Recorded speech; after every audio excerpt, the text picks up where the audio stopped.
जय जोहार। छत्तीसगढ़ी प्रमुख प्रादेशिक समाचार के संग मैं स्मिता शर्मा। मुख्यमंत्री विष्णुदेव साय आज सूरजपुर जिला के जमदेई गांव में राखे गए अखिल भारतीय बिंझिया समाज के महासम्मेलन में 27 करोड़ 72 लाख रुपया के आने विकास काम के लोकार्पण करीन।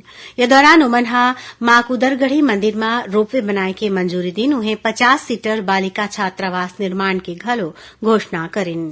राष्ट्रीय सांख्यिकी कार्यालय के क्षेत्रीय कार्यालय रायपुर डहाले आज राजधानी के सिविल लाइन्स के सर्किट हाउस में राउंड टेबल कॉन्फ्रेंस के आयोजन करेगी। इस कार्यक्रम में राष्ट्रीय सांख्यिकी कार्यालय के उप महानिदेशक रोशनलाल साहू सब्बो उद्यमी मन ले कहिन कि ओमन पोर्टल में सही आंकड़ा उपलब्ध करावे। भारतीय प्रशासनिक सेवा के अधिकारी बसवराजू एस ला मुख्यमंत्री विष्णुदेव साय के सचिव नियुक्त करेगे है। बसवराजू ला खाद्य नागरिक आपूर्ति और उपभोक्ता संरक्षण विभाग तथा नगरीय प्रशासन और विकास विभाग के अतिरिक्त प्रभार घलो सौंपेगी हावे।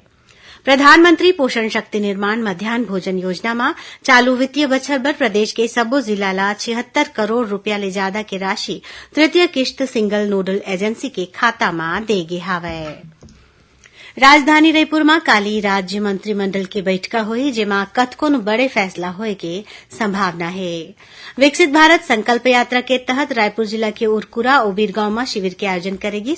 उरकुरा में राखे गए शिविर में सांसद सुनील सोनी और बिरगांव में महापौर नंदलाल देवांगन शामिल हुईन।